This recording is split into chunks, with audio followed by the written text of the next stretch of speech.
FedEx full, we commanding the block. Burgundy and gold, got the city on lock. Hustling plays, they don't need to pretend. DC reppin' strong and we fight to the end. Commanders moving, no breaks, no pause. Hands in the dirt, respecting the call. K-Dot in the mid, dissect the grind. District divider with a city in mind. Trying to dance why, don't miss a bit. And you gotta spread the words, or shit is shit. K-Dot. Welcome everyone to District Divided, a DC sports podcast. More specifically, a Washington Commanders podcast. I am Amit. That is K-Dot. And that man needs absolutely no introduction. If you are a Washington Commanders fan, it is the one, it is the only Rio Robinson, rambling with Rio. How are you doing today, sir? It's an honor to have you on. I am fantastic, man. I appreciate y'all for having me on. Y'all definitely have the coldest intro of all of the Washington Commanders content creation. Good stuff, man. No, thoroughly appreciate that. That's a shout to K-Dot right there, of course. Oh yeah, who is the creative controller of everything that we do over here. So shout out K-Dot. This episode, guys, it's going to be about the PFF quarterback rankings that dropped. They have Jayden Daniels number 6. We're going to talk about if we think that's just right, if we think it's too low, if we think it's too high. We're going to talk about that and our general thoughts on the list. Then, of course, we're going to talk about the offense. This is an offense-focused episode. What are the expectations? We were 5th in scoring last season, 7th in yards per game. It's year 2 of Jayden. We pick up Laremy, Tunsil, Deebo, etc. What do we expect? Any dark horse candidates to produce on offense? We're going to name 1 or 2 players each, and then we're going to talk about Hard Knocks. We're officially on Hard Knocks, sharing it with the rest of the NFC East. I cannot wait. And a comment mailbag, as we always do. Before we begin, if you could please like the video, subscribe to the channel, hit the notification bell, comment as you always do, and K-Dot. We got Rio in the spot. Bringing heat, no filler. Rambling with the truth. He is straight Mike Killer. Jayden at 6. They finally seeing the light. PFF woke up. Now we taking flight. This the wave, the vibe. It's a certified hit. Y'all tuned in. That shit is shit. I love it. Bars. Share this. Shout out to Joey Badass. Put the coast on your back. Appreciate that as always, kid. Without further ado, guys, you want to see Rio in action, you want to see us in action, let's go ahead and get into it. So Pro Football Focus dropped their quarterback rankings just a couple days ago, and they have a list, and K-Dot's actually made a graphic over here where you can see the 4 main tiers. We're just going to focus on the top 18 unless someone really wants to talk about anyone outside of that. You can see the elite tier, right? Mahomes, Burrow, Lamar, Josh Allen. And then tier 2, which they classify as high-end starter. That's Jalen Hurts, who just won the Super Bowl, of course. Then our boy, Jayden Daniels. What a rookie season he had. Matt Stafford and Justin Herbert behind him. Then tier 3, it's also a high-end starter that has flashed here and there. That's Goff, Geno, Brock Purdy. And then tier 4, good QB needs some help. Love, Mayfield, Stroud, Murray, Lawrence. Geno at 10 is a choice. Listen, we're going to talk about it. We're going to talk about that almost immediately. But Rio, the question for you, let's focus on our boy first, and then we will absolutely get to Geno. Trust me, I got thoughts too. Number 6, what do you think? Perfect, too low, too high? I will accept it at number 6, but there's recent Super Bowl bias that puts Jalen Hurts is not a better quarterback than Jayden Daniels. I know he just won a Super Bowl. I've seen quarterbacks have great seasons. I've seen quarterbacks get carried to Super Bowls before. We're not going to sit here and pretend like Jalen Hurts is a top 5 quarterback in this. I think he's a very good quarterback, but I think Jayden is the first quarterback that needs to come off the list after you. We all know the undebatable top 4. Like the big 4 in the league is Mahomes, Burrow, Allen, Jackson. Who's the next quarterback off the list? And I know it's only been 1 year, but no one had to wear bigger shoes or carry a larger burden than Jayden Daniels did last year. Our roster wasn't NFC championship caliber last year, and he came in year 1 in a hodgepodge full of okay, and took us all the way 60 minutes away from a Super Bowl in his first year. Jalen Hurts has a stacked deck. I think the top 12 to 15 quarterbacks in the league can win with Philadelphia's roster. And I don't think you can make that same discussion with some of the other quarterbacks on the list. I think Jalen Hurts is fine. I think he showed up in his last 2 playoff games, but we're not going to act like we didn't go 10 weeks with him not throwing for 250 yards in a game. We're not going to act like that passing offense does not go anemic, and they're a run-first team that does not require the quarterback to have to be a game changer on most weeks. Jayden is the 5th best quarterback in the NFL going into the season. Jayden is the first quarterback in the NFC when I start talking about quarterback, but he don't have hardware yet, and he only did it for 1 year, and the whole world's wishing on a sophomore slump. So I get it. I'll take it. I ain't never seen us have a quarterback that you could put in the top 6 before. So yeah, first and foremost, it's just a joyous occasion to see a guy in the top 10, let alone the top 6, like we already have after 1 year. Last year, as you all know, was an absolute dream. Just beating the Bucks on the road, then beating the Lions, the 1 seed on the road. Well, that game was a dream. Did it with a roster, like Rio said, that was okay. Largest roster turnover in 80 years for this franchise. K-Dot, over to you. What was your thought on Jayden's ranking at 6? I'm fine. I don't need anything out. Like I'm set. I'm cool. I don't need to wish for too much more. It don't feel disrespectful to me. I feel as though I'm feeling Goldilocks right now. Okay, like I'm cool with it. Like I get the fandom and I get what you're saying, Rio, as far as the Jalen Hurts of it all, and that's been the big debate all over Twitter since the list drop. Right, Eagles fans, look.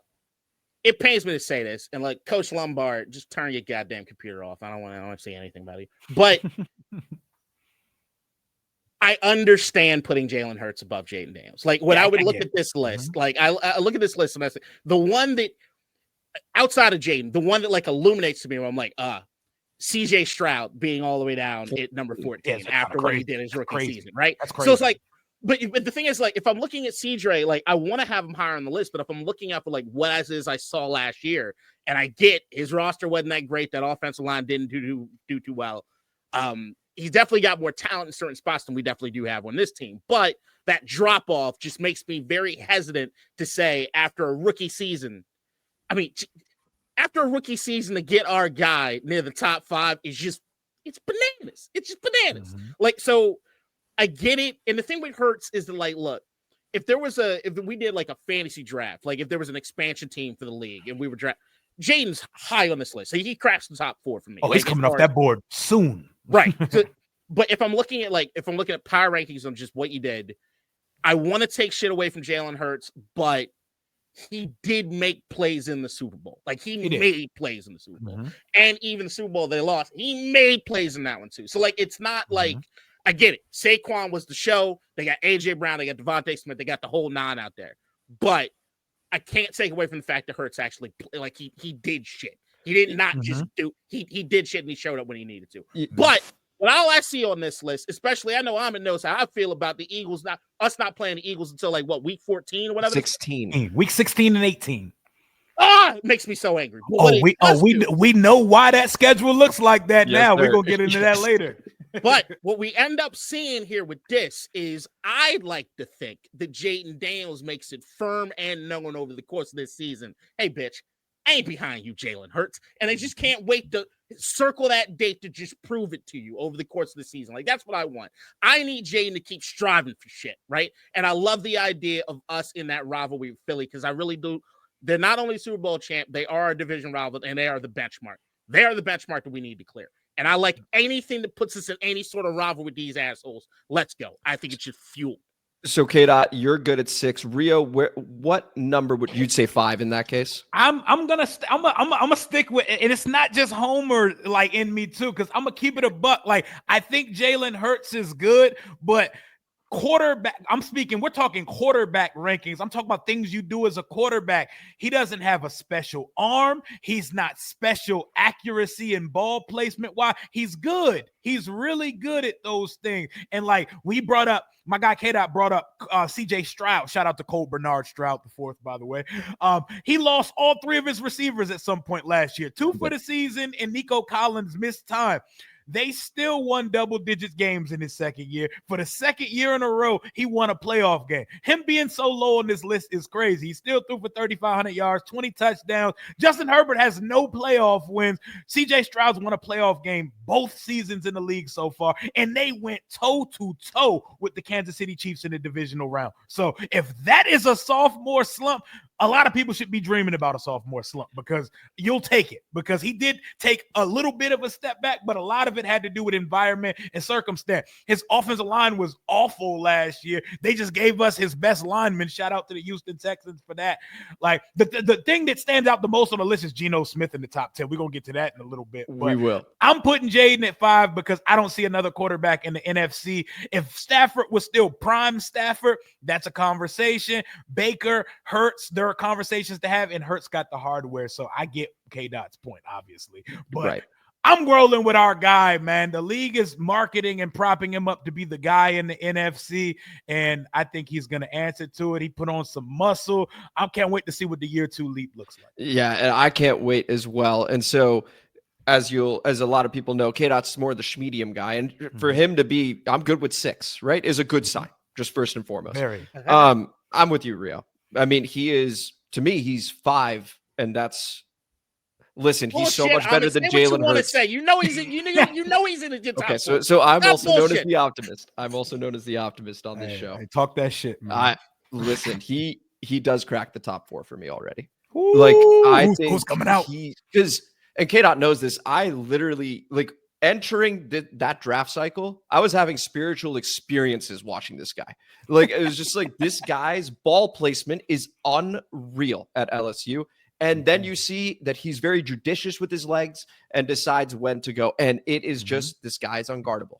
I think he's absolutely unguardable. The way he uses VR, the way he handles the offseason. So I think he is, I'm not putting him above Josh. I'm not putting him obviously above Patrick.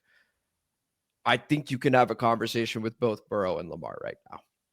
I honestly think you can have that conversation. They've got the resume, so I get it, which leads to my next question, right? That's just how high I am on him. At the end of this season, where do you think he's ranked? Let's say PFF's 2026 QB ranking. Rio, over to you.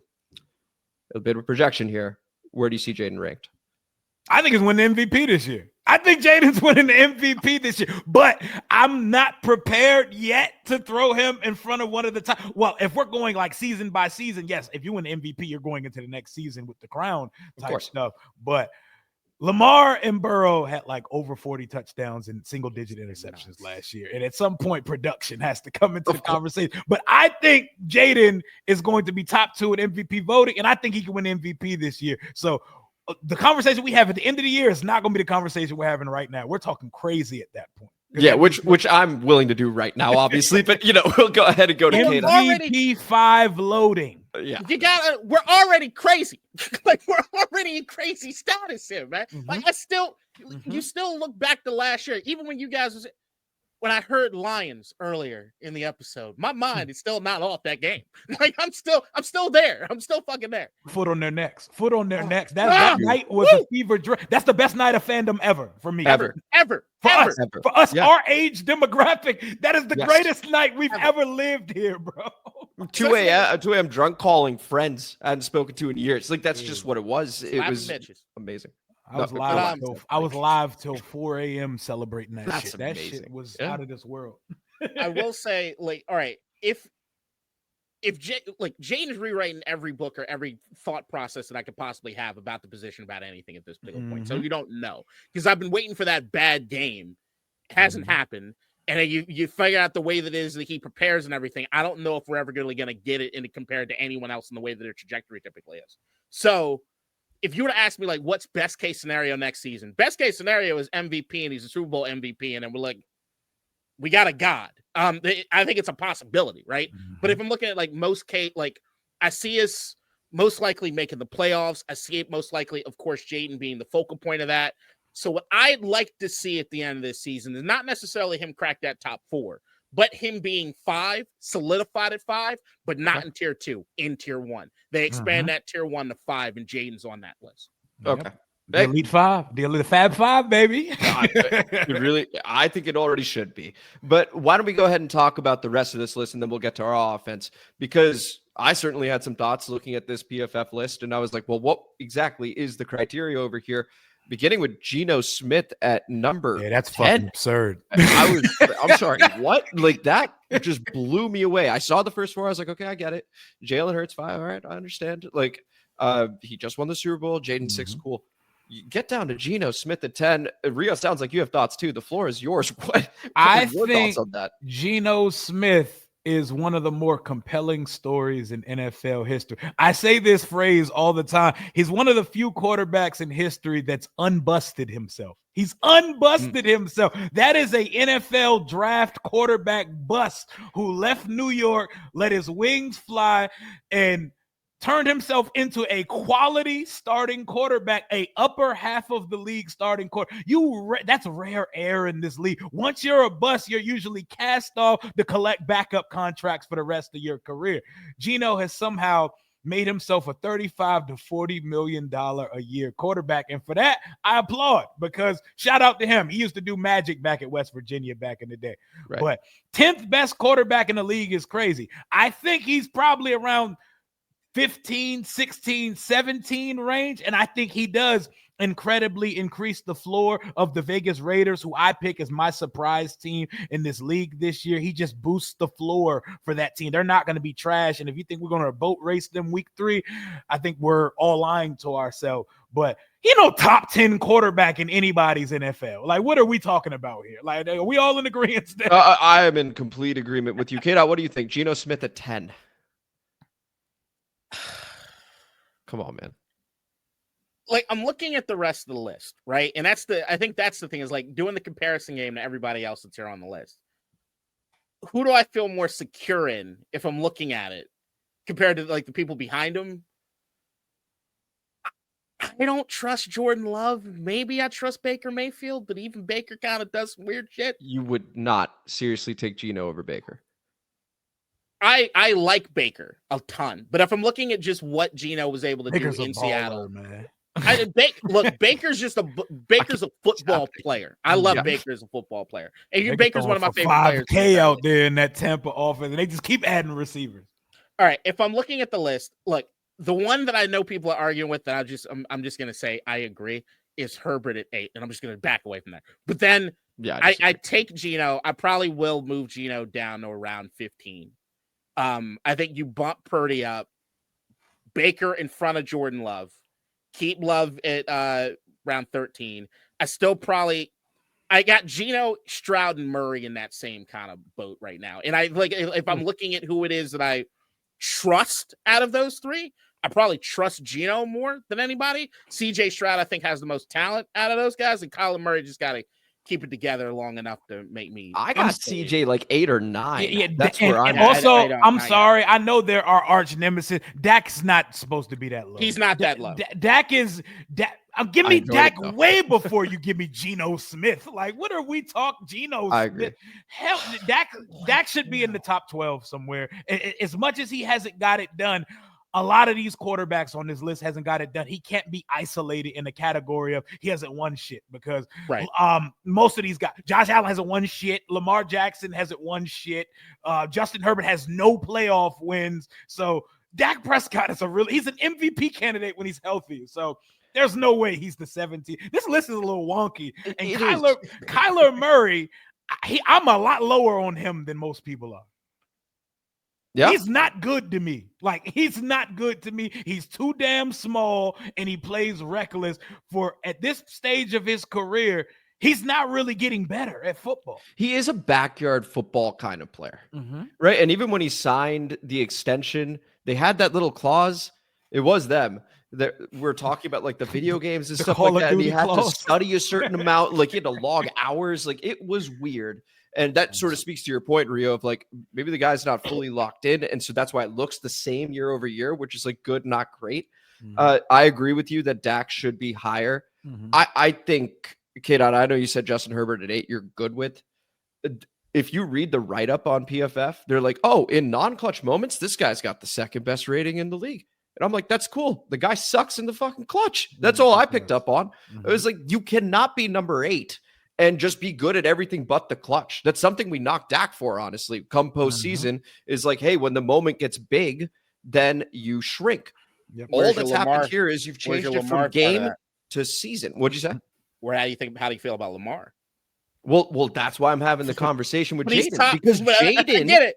No, Jaden's clutch is fuck. Like everybody gets right. that. Like if we're looking at clutch factor, if this was a list just on clutch, Jaden's top 3 already. And they want to call it luck because of one Hail Mary. Dude, we have 5 other instances. What about the postseason, right? Like, right. what about F every that. throw F in the that postseason? Noise. Like, Clutch, I mean, no doubt. But like, if we're looking at the clutch, like I get what you're saying. I get what you're doing about it as far as like that size or that grade. I keep looking at this list, and I looked at the expanded list as we're sitting here right now because I saw they got JJ McCarthy at 21, and hadn't thrown a pass yet. Wasn't thrown a single pass yet. PFF's ranking of all 32 NFL starting quarterbacks heading into the 2025 season. So what I think they're doing is they're taking consideration the team that you have, what's around you, and your situation itself.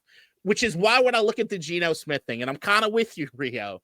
When I look at that Raiders roster, I look at what they did with some of the running back. I love Brock Bowers. I like Michael Mayer. I like some of the things they're doing. I'm like, I think he significantly raises what it is that they've been able to do in Vegas. So like, I'm like, that's where if I'm looking at everybody's current situation, I can kind of make more sense of this list. It's why like I don't feel that great about CJ Stroud's situation because they're still retooling that offensive line. What the fuck is that going to look like, right? Like, so if I take that consideration, I don't really move a whole lot on the list, being completely honest. But I think they're trying to just rank the quarterbacks though, and their situations can kind of be situational. This is quarterback like but quarterback JJ 21. But yeah, that's crazy. But I guess it should be 10. That situation's unbelievable. They're hypothesizing that Kevin O'Connell could put one of us out there and still have a top offense in this league because at this point it seems like he could throw anybody out there and put up numbers. Yep. That's true. Don't knock JJ that much. He's a first round pick. I like JJ. JJ is going to be better than Sam Darnold. I agree with that. Yep. So I get it. You know who needs to get the fuck out of the top 20? Trevor Lawrence until I see it. Until I agree. I'm with you there. My 4 eyes. Like Trevor Lawrence needs to get the hell out of any top 20, and he could take Kyler with him because I need to see something more from those guys. Trevor Lawrence was like the most generational tab talent coming out, and we're not seeing too much of that. Is there someone outside the top 20 that you'd move up Rio in place of Trevor? Like throw that list up there real quick. Let me see it one more time. If y'all still got this, and I'll pull the full one for you. I could go. So 19 on the list is Bo Nix. Bo Nix. Oh yeah, Bo Nix can get. He's already get out too. That's it. Bryce Young at 20. Bo Nix was better at football than Kyler and Trevor last year. Bo Nix at 19. Bryce Young at 20. JJ at 21. Drake May at 22. Michael Penix at 23, Caleb Williams at 24. Oh, Bryce Young was 20? Bryce Young was 20. He did start to show some life at the end of that season. I think I would put Caleb over some of those others in that group because while his processing clock can look a little Sam Howellish at times, but the talent is infectious. Ben Johnson's going to have him in that offense booming out there, though. I don't know if the guy can lead men, but I know he could call offense, and Caleb has no excuse to not put up numbers now. And even in a shaky rookie season, he put up 22-5 as a rookie. Like, that was impressive still. He did, Ultimately, he ended up steadying the ship. They won at Lambeau, which, like, for them, that's huge for the Chicago Bears to finish their season with a win over at Lambeau. We could go on and on about the list. Are you guys okay if we move on to our offense over here? Expectations. Cool. So why don't we go ahead and do that? So Kliff Kingsbury back. There were some rumored interviews that could have happened, and instead he stays with us. Second-year OC over here. Jayden Daniels, of course, returns as Offensive Rookie of the Year, hoping to avoid a sophomore slump. Once again, we were 5th in the NFL in scoring last season and 7th in the NFL in yards per game, which for a first season is unbelievable. And now the question is, well, how is the offense going to look this season? We picked up Laremy Tunsil from the Houston Texans via trade. That's your cornerstone left tackle. You pick up Deebo Samuel from San Francisco, where Adam Peters comes from, knows the personality of guy, knows the character of the man over there. And then you pick up a guy like Jaylin Lane, you pick up Josh Conerly in the draft. K-Dot, I'll throw this to you. Your expectations of the offense, this could be stylistically, this could be whatever you really want over here. The floor is yours. I expect this to take a step forward in some way. Exactly how that looks, I'm a little on the fence about. So, like, I do have a concern as far as going into the season. The only concern I have on offense is what designed runs with our running backs will look like. I don't like that offensive line as far as run blocking goes. You pick up Laremy Tunsil, great. He's never been known specifically as far as that stuff goes. And you look at sort of the guys that we've even drafted, they're mostly known as pass blockers than they are run blockers. I look at some of the struggles we had at certain aspects of the season when it came to the running game. I know that overall at the end of the season, we were top 5 in rushing, but a lot of that has to do with Jayden Daniels being able to do anything he wants to on his feet whenever he feels like it, right? So, like, I imagine that part of the game is actually even going to get better in the sense of the design runs and whatever the Kliff feels that he can do with Jayden. And if Jayden stays healthy and doesn't have his little rib injury or whatever he had last year, then we'll get a full season and stuff. I think I think if I'm looking for anything that I think takes a stride, I think the passing touchdowns and the passing yards are going to increase. I do think that I'm a believer in Jaylin Lane and Noah Brown over the course of this season, be able to stretch the field a bit better, where Terry's not the only deep threat or legit deep threat that we have. I know that De'Ami Brown showed flashes of it, but if you really look at some of those plays that he made, it was a lot of yak involved with what De'Ami Brown was doing in the playoffs. So, like, if we can get that deep element going, which I do think is going to be a focal point in this year, then I do think that those things will take a step forward. But if you're asking me, do I have complete faith in that running back core and the rushing attack in that aspect? I don't. So let me quickly summarize. So running game, not so sure, at least in terms of the running backs. Right. But you do expect us to stretch the field more. We got a guy like Jaylin Lane, for example, Noah Brown being back, leading the NFL in pass interference yardage gained while he was playing. Rio, what are your thoughts on that? What do you think? I think the biggest other than the offensive line, because I'm going to get into the offensive line in a second, as far as the skill players go, the biggest difference is going to be our receivers last year. I called them the fall down bandits because they caught the ball and they went to the ground. We got caught inside the 5 4 times last year. I think it was like 6 times last year. Did you hear that crazy stat, by the way, not to cut you off, where Jayden hadn't thrown a touchdown that was outside of the end zone? That was outside of the end zone until like week 10. Oh, because I was counting them. I was counting them each week. Terry multiple times, Luke McCaffrey multiple times, Noah Brown. You know how many players got caught at the 2-yard line? We stole 6 or 7 touchdowns from Jayden Daniels last year. And until Terry found the fountain of youth and suddenly started pulling away from defenders again for big plays against the Lions and the miracle versus the Cowboys and stuff like that, we were not getting yak. We were the antithesis of yak. Guys just catch the ball and we live to see another play. Right. We don't have creators. You go get Deebo Samuel, who turns into a running back with the ball in his hand, and is kind of a part-time running back. So he's going to help a running back game because it's a mid-ass running back room. I think the guy we drafted in the 7th round could be a factor by the end of the season because we don't have a Batman in our running back room. They are dying for somebody that can be dynamic and be a difference maker. On top of Deebo Samuel, Jaylin Lane's the fastest player on the team he's already the fastest player on the team. 4.34, every bit of it, 40-inch vertical, 11-foot broad. He's probably the most athletic person on the team. He looks a little bigger than I thought he was watching him at Virginia Tech. You know, he got the old school wide receiver number in 83. It don't look fast, but he looks every bit fast as hell on camera. And the year 2 progression of Jayden Daniels and Kliff Kingsbury, everybody better enjoy it because it's probably the last year we get with our guy Kliff here in DC. If there's a way that they could keep him here, I would love for them to make him the highest paid assistant in the league or do something to keep him here with Jayden Daniels because I think we're going to see magic this year. You add Laremy Tunsil, you add Josh Conerly. Not only do you add those guys, you put Brandon Coleman in his innate home as a guard. I said guard when we drafted him. I always believed guard, even though he held it down for us at tackle last year until you put a speed rusher in front of him, and then he's cooked brisket on the edge. But the offensive line got better. The run game got better because you add Deebo, you add Jacory Croskey-Merritt, and the threat of a quarterback that could kill you with his legs whenever he feels like it keeps defenses on their toes, and how potent our passing game is going to be with Terry, with Jaylin Lane, with Deebo Samuel, Noah Brown. Year 2, Luke McCaffrey. Dare I say, Ben Sinnott actually plays football other than blocking and being a fullback this year.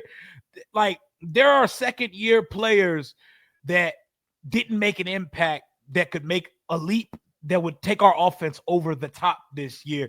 And I think Kliff goes deeper into that playbook and lets Jayden just puppeteer one of the top 2 or 3 offenses in this league this year. Top 2 or 3, all right. I got us averaging 31.5 points a game this year. Oh, God, my Lord. Yes. Hey, music to our ears. 31.5 would Yes. rank second last year, by the way, just behind the Detroit Lions at 33.2. So, and it would also represent a jump up of 3 points, right? We're 28.5 there. 31.5 would be beautiful. Absolutely beautiful. When I think of this question, guys, you know, offense and the expectations around it, I read those numbers, of course, 5th in scoring, 7th in yards. And the pieces we picked up, I see versatility, right? With a Jaylin Lane, we can now stretch the field a bit more. With Deebo Samuel, that brings, you know, that sort of wing back that we talk about here. Is he a wide receiver? I know K-Dot and I have had our conversations around that. Laremy Tunsil at left tackle, Josh Conerly at right tackle, protect the franchise. Brandon Coleman, I have that written down, Rio, with you and I right now. I have that written down because him at guard, I think, can be a game changer. Can be. We have to see it now. All right, look at his face. Everything about his face says guard. He don't got a tackle face, man. We never evaluated the face. But listen, when I think of this offense, I think of it as last year, man, no one knew anything about Jayden, and he arrived, right? Almost immediately. That was great. This, to me, is about the personality of the offense. It is now, we are physical, right? That's what Laremy Tunsil and Deebo Samuel, that's what those trades signify to me. We want to punch you in the mouth now, right? We want to soften you up. We want to make it easier for Jayden to be able to do actually a little less, ironically. That's the reason I almost am wondering about the MVP thing. I actually think we ask him to just not do too much more and let him continue to be able to operate Indy. You see it, just hit it. It's that simple for you. I think the physicality is the big difference over here. I don't know how that necessarily translates to the points and to the yardage, but I think when I think about complementary football, helping the defense out that I expect to take a jump, it is making sure that we are the team ball controlling and that a defense is fresh for a leap. I expect more of the leap on the defensive side, which we'll talk about later this offseason. But I think it's all about being physical this year. It's like we mean business this year. We know who we are. I think that screen game is going to be insane with Jaylin Lane and with Deebo Samuel. That screen, we only had one guy on the roster that could really run a screen last year. That was De'Ami Brown. You know, De'Ami only pop out once every couple months. So it was not like we were getting it consistently. And Kliff is a screen guy. They used to call him Kliff Kingsbury. And it was like 2.5 months. We couldn't even run a screen last year. With Deebo on the edge, with Jaylin Lane, with some of these big boys leading them down the field, that's going to be a problem. And Jayden needs creators to create for him with the ball in their hand. You go look at Bo Nix's touchdowns last year. So many of them are running backs and receivers making shit happen with the ball in their hand. If they give that to Jayden, oh my God, it's over for everybody. It's absolutely. Absolutely. K-Dot, your thoughts? Oh, Jayden's gonna get asked to do a lot. Just I don't think we're there yet. But I don't think we're asking him to do a whole lot more, right? Like he was already asked to do everything last season. They put that boy on the gym because they said, "Listen, man, you got to carry a whole city. You got to carry a whole city on your little ass arms, boy." He carrying a city, he carrying a draft, he carrying a stadium, he carrying a lot of shit. A league. He got to hold it down. No, he is. No, I think what you're looking at this year is this. We get spread out wide, on this on the offensive line. So like the idea of like shout out to Austin Eckler. He was pretty good in the screen game up until a certain point, but there was a lot.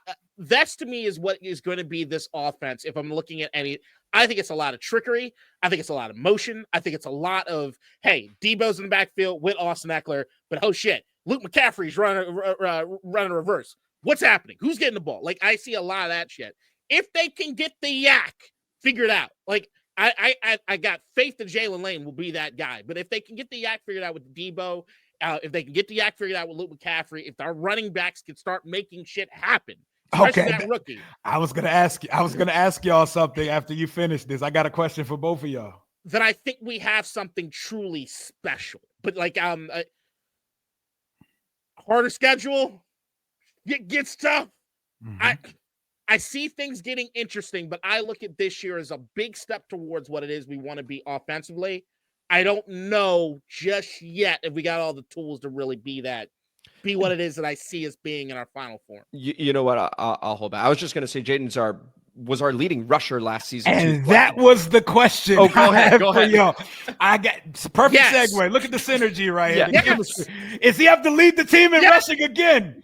No, that's my point. No. Who's doing it if he ain't though? Right. Who's doing? Because do you have confidence in Brian Robinson to get 1,000 yards this year? No, not 1,000. You are right. Okay, so I recognize what you're saying, and I do think that it is going to distribute quite a bit. I do anticipate a lead back coming out of the backfield, and so I do have a lot of faith in Jacory Croskey-Merritt in terms of the vision I saw and the reason he even fell to the 7th round, just not playing this past year. So I think we actually got a surprisingly talented back in that round. Hell yeah. So I got some faith in him. This is starting to teeter towards that next topic, by the way, about the dark horse expectations. So actually, why don't we just transition over because we got Rio's hard stop coming up as well. Please don't make Jayden have to lead the team in rushing. That's my thing. Like my only thing. Please no. So because I think the season's about keeping Jayden fresh. We already know what he can do, and it is about finding another person to be able to help him. I'd heard someone say, I can't recall who it was, but like Deebo represents your like sort of rest down for a moment where you have a guy in Deebo you can just quickly flick it to or hand it off to, and you can take a play off and you can just relax for a moment because every play Jayden was asked to do something. Everything. And so now we have a couple other pieces where you can just chill for a moment. So that's what I meant by that. I think that running back room is too much of a committee still. Like Jayden's going to have the ball constantly. And at the end of the day, if shit breaks down, you know what's going to happen, right? So like I just think it just becomes a numbers thing because I don't see any one of these guys being special enough to get hey, take the reins and just go. Like I don't see it. I'm hopeful. I'm very hopeful that like the Rook can be that guy. But I don't see it in Brian Robinson. I don't see it in. I'll go ahead and just say it. Yes, I think it'll be Jacory Croskey-Merritt. I'll just say it. I think he's going to challenge for the RB1 spot earlier. I think so too. Like, do not be surprised if after like the first the first preseason game that they start hiding him. They start hiding him, and we don't see him much in the other 2 preseason games because he has traits that we don't have. Well, in Rio, the remember with Alfred Morris. You saw it immediately in Stop. preseason. No, hold on. I'm not calling him Alfred. I'm not calling him Alfred. Relax. 1 second. But I'm saying that you can see it immediately. So we may run into a situation where we have a rookie that can produce. That's all I was saying. And he is in the one place where you can get drafted as a 7th round running back and actually get carries immediately or win the job because there's no Batman in the room. We got a bunch of not fast Robins in the running back room at this point. And I love B-Rob. Love the person. Love it. Fans tell us we're not allowed to critique him because he got shot 3 years ago. I don't subscribe to that type of logic. I think that's asinine, but we're all rooting for him. Do I think he's going to get an extension here? No. I don't pay running backs unless they're special, and there's not a special running back on this roster as we currently sit here. Please JCM me as soon as possible because I don't ever want to see our skinny-ass quarterback leading us in rushing ever again. So, Rio, why don't we go ahead and ask you then? So, who is your offensive dark horse? It sounds like you're high on Jacory Croskey-Merritt. Do you have another name as well that you're interested in here? Were you about to say something, K-Dot? No, I'm just going to if he does end up getting the RB1 spot, I don't think it matters that much. For real. Okay. We'll see what the line looks like. Five is gonna be running though. Like we already know.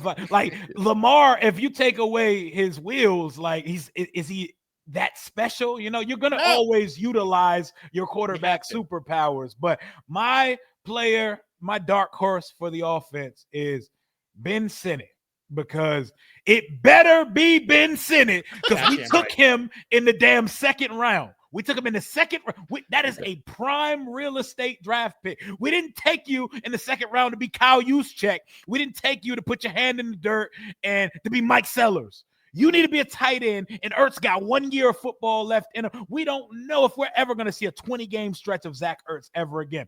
John Bates got signed to a 3-year deal. That is not a tight end one. That is a blocking tight end, very good at blocking, and emergency can catch a ball or two. Somebody got to be the tight end one when Zach Ertz steps down, and somebody got to add some wiggle and some dynamic ability to that tight end room. It needs to be Ben Sinnott. I don't want it to be anybody else. I need my second round pick from a draft where we had insane capital, where we had 3 second rounders and 2 third rounders. I need one of them. I need another second rounder to turn up this year. It's got to be Ben Sinnott for me. I love that shout. And K-Dot clearly did with the victory arms up there. K-Dot, is that also your dark horse? It's Ben Sinnott. So the Ben Sinnott's lack of playing time last year was concerning to me. In the sense of and you start hearing some things that maybe he just isn't quite ready for prime time at this particular point. But I'll tell you right now, the thing that gave me the most promise this entire offseason, and I'm not being hyperbolic, I'm dead serious, was the TikTok prank that Mike Sanderson played a few days ago. That locker room is humming. All right. If you ain't got your mind on right, I think that this is the end of that. I think Ben Sinnott actually takes shenanigans. No, a dog, bro. You want to know why I love Sam Hartman? It's right there. So that's it. I think Ben Sinnott takes that step forward. You know how high I was on him. Even before he was a commander, I had him projected to us, and it was the guy that I wanted. I love this dude, and I really do think he'll take the next step. Hey, they sneaking a lot of pictures of him from OTAs out too. One-hand catches and shit. Hey, they soft launching it. They soft launching it. And look, and I put it out there right now. I love Zach Ertz. It's over. He should not. There's under no circumstances halfway through this season the Ben Sinnott shouldn't be your tight end one. As far from that standpoint, I love Zach, but Zach was the opposite of Yak. All right. Well, yeah, sure. Yeah. If he held it down, though. He held it down. That veteran savvy. Right? Yeah, that's what you end up saying. So here's I agree with you guys first and foremost. Ben Sinnott and Kadar and I have talked about this because we were talking about bringing back Bobby versus Zach. Who would you bring back? And I was like, Bobby, because we have Ben Sinnott. And it was just very, very clear to me. But bringing back Zach, of course, I think he's got the chemistry with Jayden, which is huge. And then you look at the deals that were made, right? So Zach's back for a 1-year deal. And then you have John Bates back 3 years, 21, right? So his space is absolutely solidified. And a 1-year deal for Zach Ertz would absolutely signify that Ben Sinnott is to take way more snaps this year, is to see more of the ball in the passing game, and maybe some more of those one-handed catches, although our quarterback puts it so nicely in your lap, you won't need to do that. It's probably Sam Hartman throwing that one. I'm just saying, Ben Sinnott I think he's the obvious answer to this offensive dark horses. I decided to be okay, well, I thought it was obvious it would be Ben Sinnott, so I went real dark horse here. I was like, okay, I'm not picking Luke McCaffrey. I'm not picking Ben Sinnott. What the fuck is left, right? So I'm looking at our lads. And honestly, I can't even back this up with any stats I wanted to. The man had 0 catches for us last season. KJ Osborne. It's KJ Osborne. Not KJ the friendly ghost. Because here's the thing. Look, just because I can't see it, I trust the team. So it's more shout out to the fucking, what am I saying? To the GM, Adam Peters over here, and them willing to use a waiver claim and then bring him back again this offseason. I think they could have brought a lot of people over here. They chose KJ. Maybe they saw something. why not? Why not KJ Osborne as the dark horse over here, as a non-obvious guy who also had 0 catches last season? You know who would really turn this receiver room up if we get anything out of if Michael Gallup can actually play football, because I try to not factor him in until I see him get through the summer. Like, buddy, you retired from football last year, so I don't want to factor in if he's even going to make this team. But if he's actually like good and he's motivated and he's in shape, that's a good receiver. That's a good receiver. Completely agree. Agree. I was high on Martavis Bryant at the end of the last game. Oh, man, in the preseason, I was like, I hate that for us, man. The stuff we get high on here as Washington fans is disgusting. It's a disease. We're aware. It's our upbringing. It's just we're like, he's got it. Look at his size. We haven't had this in ages. Oh my goodness. Well, hey, listen, Rio, we're at the hard stop for you. You good? You want to dip now, or did you want to keep rolling over here? We can go for a couple more minutes, man. If you got one more for me, I'm here for it. Okay. That sounds good to me. Why don't we quickly touch on the Hard Knocks in that case, because we just done that. And so Rio, before you log off, I know you got a longer video on this, so anyone who wants Rio's longer form thoughts on it, please go to his channel. Can you just give us a quick little minute over here on what you think? I long for the days where we would be on some form of Hard Knocks, even when we were ass and we had no business inviting cameras and film crews into our facilities with Napoleon Bonaparte running the franchise. I still wanted it. And I've seen us make a couple little cameo appearances on Hard Knocks, like when the Texans came and we were brawling the whole let's get the F out of Richmond stuff. But this is perfect timing. And you now understand why the schedules look the way they do now. In-season Hard Knocks is phenomenal. If you haven't watched it yet, they still got last season's up there. It was the AFC North. It was the Ravens, the Browns, the Steelers, and the Bengals. And there are only 2 good teams in that division, but the way they shoot that show, it looked like all 4 teams was going to the play. They had Jameis look like he was playing relevant snaps for the Cleveland Browns, and they balance it so perfectly. You're putting the most popular division, one probably going to be the best division in football this year, the most passionate fan bases, 3 of the top 4 teams with the most primetime games, and this covers the last stretch of the season in December. We got the Giants, Cowboys, Eagles, Eagles, Cowboys, Eagles to end the season. We got Christmas on Netflix, Thanksgiving, Mahomes versus Dak. This is going to be the highest rated season of Hard Knocks ever, and I will be live doing watch parties each week like it's game day, because this is going to be good, man. Oh, it's going to be absolutely fantastic. And so, Rio, if you want to hear our thoughts out of respect to your hard stop, you can just tune into the rest of the episode. We thoroughly appreciate you being on with us, man. This was absolutely awesome. Go ahead. The floor is yours. You can plug yourself, but I guarantee anyone that's watching us is already watching you, but go ahead. Thank y'all for having me on, by the way. This is great energy. This is how I like to make appearances on unfiltered platform, because we are fans at the end of the day. We are not the media. We are new media. We should be cursing. We should be airing grievances, and we should be saying things that are not always popular amongst the consensus, man. Y'all keep doing what y'all do. Rio Robinson on YouTube, shows called Rambling with Rio. And I got another channel with my boy Ed, Lou, and Rico with the Commander Kings. Appreciate y'all for rocking with the guy. MVP season loading. NFC East champions loading. You've heard it here first. Let's go. Rio, thank you so much for coming on with us. And once again, it's Rambling with Rio. Catch him on his YouTube channel and with the Commander Kings. Thoroughly appreciate you, brother, and hope to have you on again soon. Oh, we'll definitely do it. And I got to get y'all on my channel as well, man. Looking forward to that. Absolutely. All right. Have a blessed one now. Yes, Take sir. it easy. All right, K-Dot. That was super cool. And what a smooth transition at that. Wow. Well done, K-Dot. Of course. No, naturally that had to happen after. That was awesome having Rio on. Super cool. Yeah. And I love his energy. And I remember when we first started trying to get real serious about this shit and like monetizing it, and we were wondering whether or not I could curse. I still remember Rio that. Dropped that comment and was like, fuck that. Be yourself. And that's great, because I can't wait to tell y'all my thoughts about Ryan Clark and RG3. So, we probably have time for it after the pod, so that works. No, you shouldn't do it. You shouldn't give me a platform for it. Just saying. Good. Yeah. Hard Knocks. Hard Knocks. NFC East. Go ahead. I think I've said this before. From a strict standpoint of like seeing where this team is right now, the visibility that we have, just from a dollars and cents business standpoint and the look of like what I want for the players on this team, give them their visibility, make sure we get some ad dollars or something going for them. Like, I'm all for it. Go make your cash, do whatever you need to do. And as far as the distraction piece of it, which is something I always was concerned about as far as having Hard Knocks. But then I think about it. The Washington social media team and the Commanders log is pretty in-depth, so it's not like they're not used to having cameras around.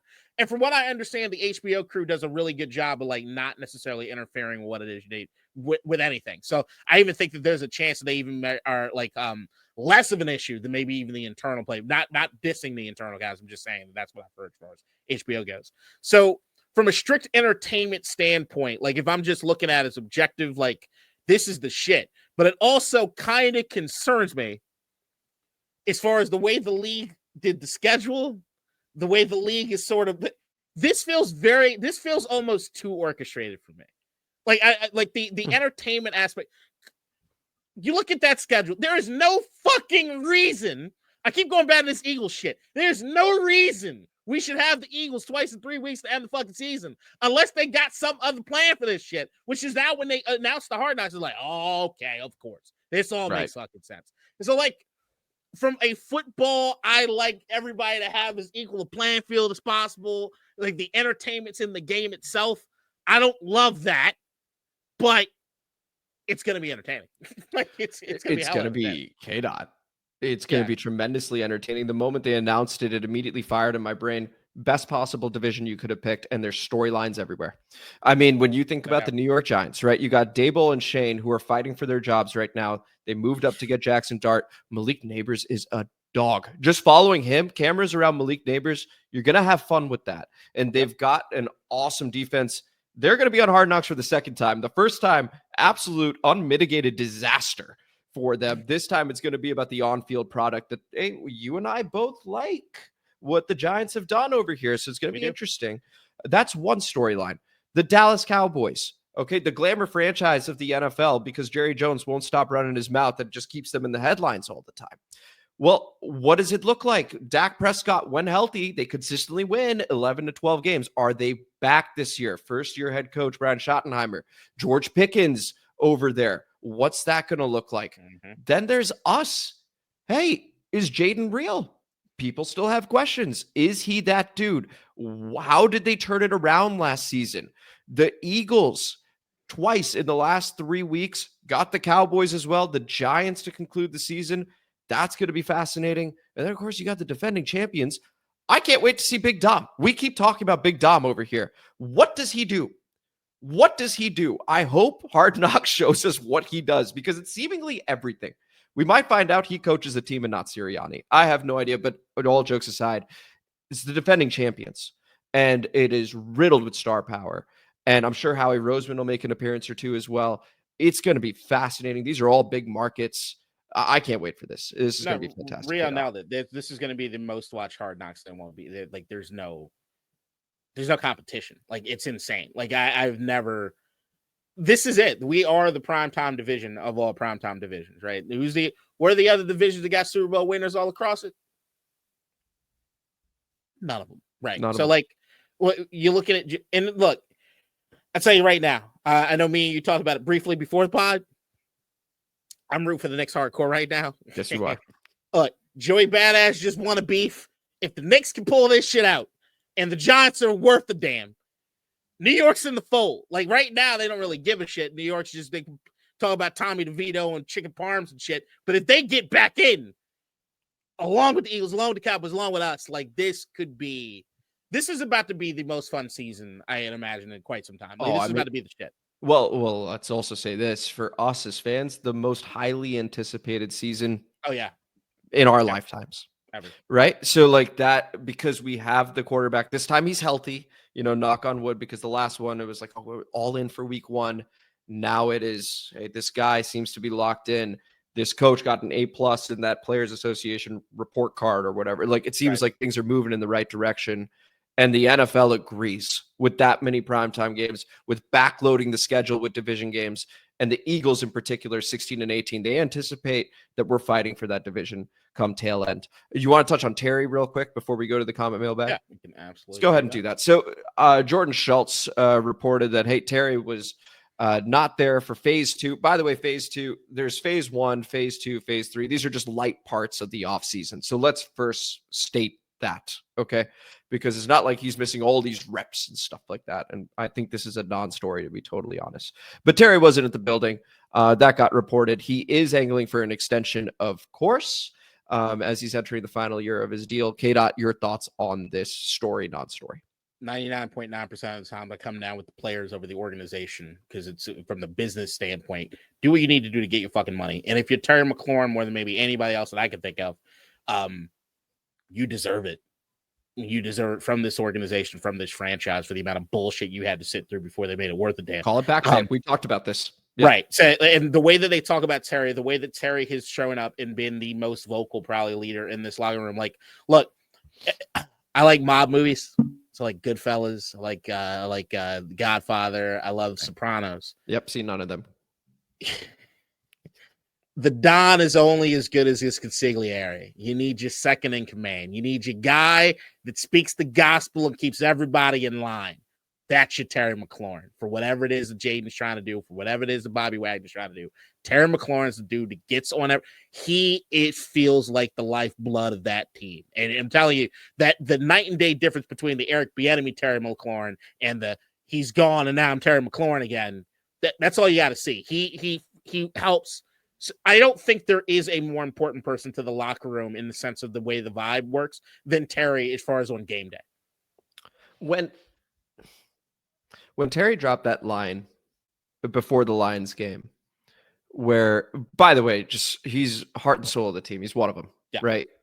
When he says, when that money gone, when that fame gone, all you got is your name and reputation. What are they going to say about your name? What are they going to say about your reputation? What are they going to say when they put that film on? Right. I know what they're going to say about me. That gives me goosebumps every single time I hear it. I fucking memorized it because it was just that powerful. This guy thinks about that stuff. And for that reason, and for the amount of bullshit he's gone through, and for putting on a career year when he finally gets some half decent quarterback play, you pay this guy. And I think there's only one or two of those crazy fans that are like, oh no, like he's 30, whatever. I'm sorry, you pay him. There's no questions asked here, and we celebrate that deal when it comes. And I anticipate it coming because I believe our front office is smart. I believe our front office is aware of this situation. And so I view this as a total non-story because we're getting this thing done. They know how important this next season is. Any final thoughts there, K-Dot?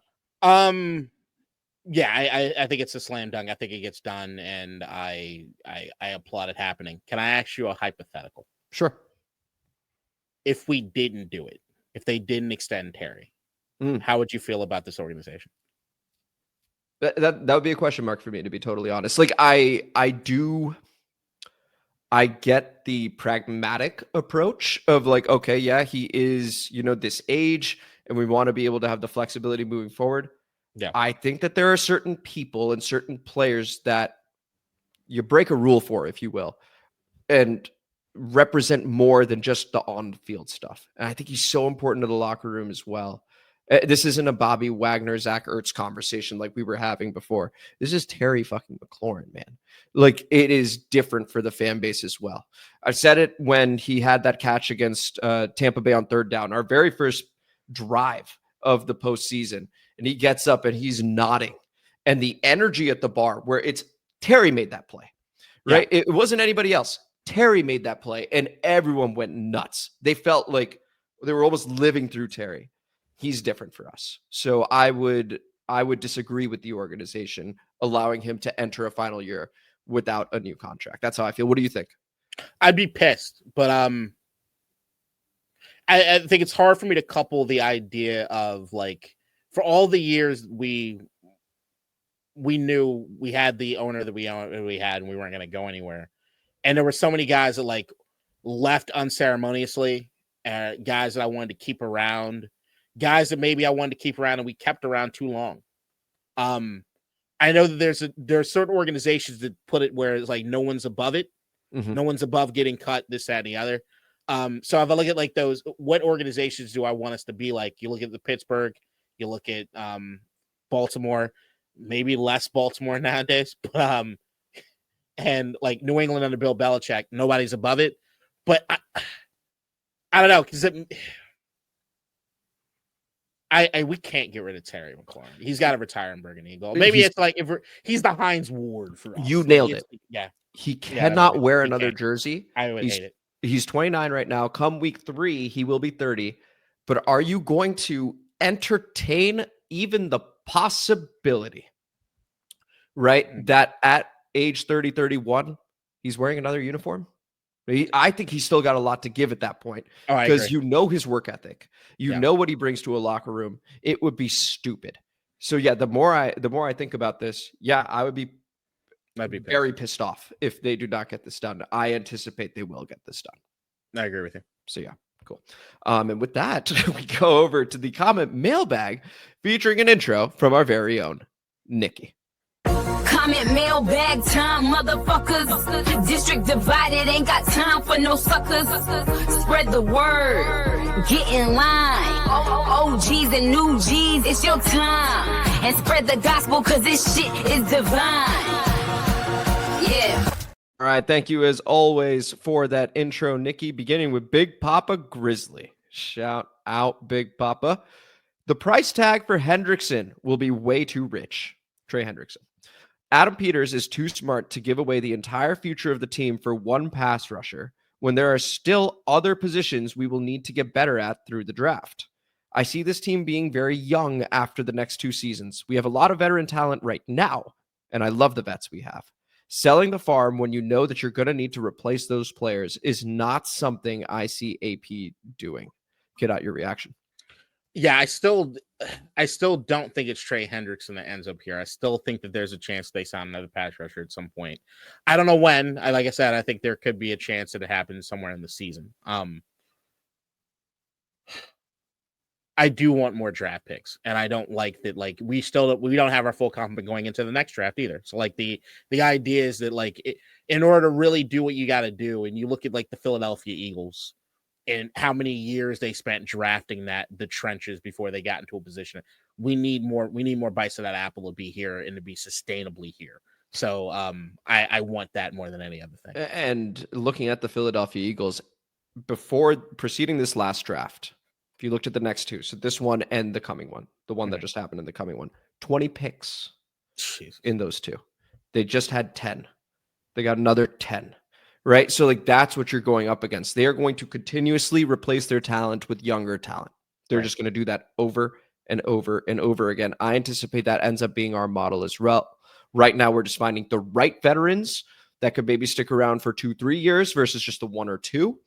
But we're building through the draft. And that is a quote we have from the front office. So I agree with that. And Big Papa, I agree with you. You need the draft picks to be able to replace the veterans. Zach Ertz, for example, we hope and believe that's Ben Sinnott, Bobby Wagner as well, right? Like you are eventually going to need to replace these guys. No better way to do it than through the draft and through your scouting that occurs. Big Papa with another one. How dare you soil the legacy of the great Val Kilmer in such bitch-made fashion, Iceman? We don't give a fuck about politics around here. We ride and die for our team and the district divided crew. Go cry about it. Beat up 82 Honda Civic while you try and find a quiet street to sleep on tonight, loser. Get out your reaction. Fuck Iceman. I do care about politics, though. I'm not gonna lie. Well, around here, I care about politics everywhere. There you go. That's K-Dot. I do too, just for what it's worth. But Big Papa, we love you and we appreciate you having our back through that. That's real love right there. Yes. Thoroughly appreciate that. Here's Coach Lombard. Shout out. I promise this is not a hot take. I don't think Washington will even make the playoffs this season. Washington improved every position group on the team except the pass rush. Pass rush wins games. And yes, it's personal for me. I played edge. I coached edge and I scouted edge. I played edge at Lawrence Taylor's high school, and I was the sole season-long captain. I led that team to the playoffs for the first time in about 25 years, in part because of my pass rush. If Washington does not improve its pass rush, including moving Luvu to edge, Washington won't even win 9 games. Jayden Daniels is nice, but pass rush wins Super Bowls. Washington will get far more attention this season, but likely have far fewer wins. Get out your reaction.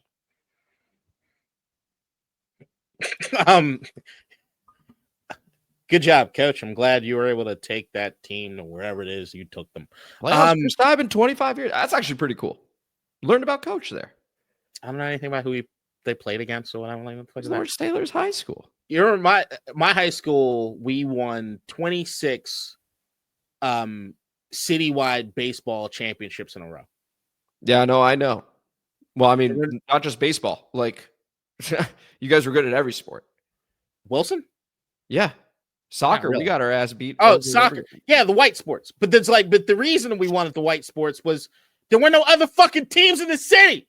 Like, it didn't matter. Like, who else had a baseball team? Like, who else had a baseball team? Had a baseball team. Yeah. Uh-huh. We did. Y'all didn't register for it. So it was Wallace, man. Y'all were like the... I know, you were our big game. You were our big game. You're just like, whatever. We had edge. Y'all had no edge. We had edge. All right. The pass rush thing, I get it, but look at what we were able to generate last year with the talent we had compared to what it is we going with this year. And I still think you have to take into consideration the coverage being better. Yeah. No, listen. So, Coach, I don't know that we can say the pass rush got worse. That's where I'm currently at, right? Because we talked about how important it is to first and foremost run stop. So let's get into second and obvious from a defensive standpoint. Let's get to third and obvious from a defensive standpoint. We weren't always in that, right? So like once you're in that and you can trust that you can get there, I think that makes a huge difference. And so I'm curious to see if Javon Kinlaw plays elephant end. I'm curious to see if Johnny Newton does it sometimes. I'm curious to see if Frankie Luvu occasionally is on the edge. We threw a lot of bodies at this, and we'll see schematically what we want to do with them. So I think it's too soon to say the pass rush is gone, non-existent, or even worse. Yeah, okay, say it's worse. How important is Dante Fowler to you, Coach? It's a question. So, Coach, we look forward to your answer over there. There is another one from Coach, a couple more. My apples and oranges comment was designed to end the Howie AP discussion. So it was like, hey, go ahead, K-Dot. No, I got it. No, it's fine. It's fine. I want you to go. No, I got none. I'm going to... Okay, well, Coach, it looks like it ended the conversation. And then here's another one. Any win over 6 wins for Washington is a Jayden Daniels win. Win above replacement. That one, any win over 6 wins is a Jayden Daniels win? We've won 7 with not Jayden Daniels. With Taylor Heinicke, who I loved. But get out your reaction. I'm tapping out. I'm tapping out, Coach. I'm tapping out for that. Okay, well then this one's actually pretty perfect because it's Tony. Shout out Tony OG. Is it me or is Coach passive aggressive as fuck? Feels passive aggressive. I call passive aggressiveness the white man's voodoo. See, they've tricked you into thinking passive aggressive. So like what I always like in society, right? If you're yelling and you're angry, they look upon you as like, oh my God. You lead in for this. Crazy you are, right? Look how crazy that angry black man is, but he ain't aggressive. I respect aggressive. Passive aggressive is some pussy ass shit. Fuck that noise. If I have this energy towards you, guess what? No guessing, no sarcasm. I'm here, motherfucker. I'm here. That's what I like. Up front, get it done. Confrontation's good sometimes. Coach did reply saying, I am bipolar. God damn it. I just wanted to see you go. Fuck. Tony has another one. I see us winning 11 to 12 games this year, but might need 13 to win the division.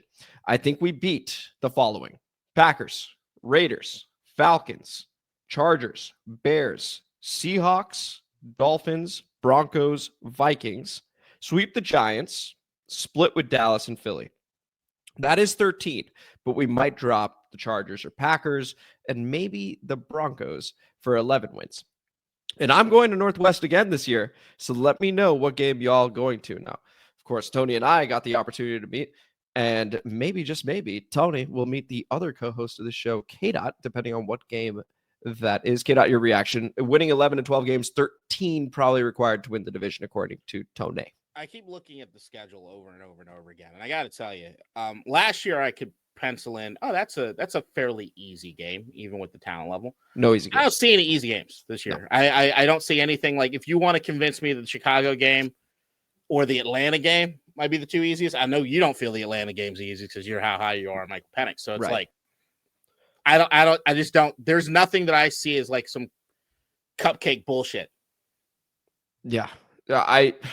Same thing. Looking at that schedule, you'd think Chicago, honestly, but I'm high on Ben Johnson. Look, I think he's a bitch, but I'm high on him, and he is really, really good at constructing an offense. He's shown that. There's no doubt about that. Right. So like, and they pick up Luther Burden. They have Olamide Zaccheaus, who was reliable for us, not to mention DJ Moore and Rome Odunze. Right. So, and they've beefed up the offensive line. They just got Joe Thuney and they put him on a 2-year extension.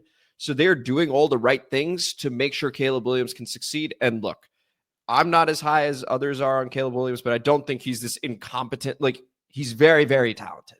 He is very, very talented. And Ben Johnson is going to bring that out of him. So that's going to be a hard game too.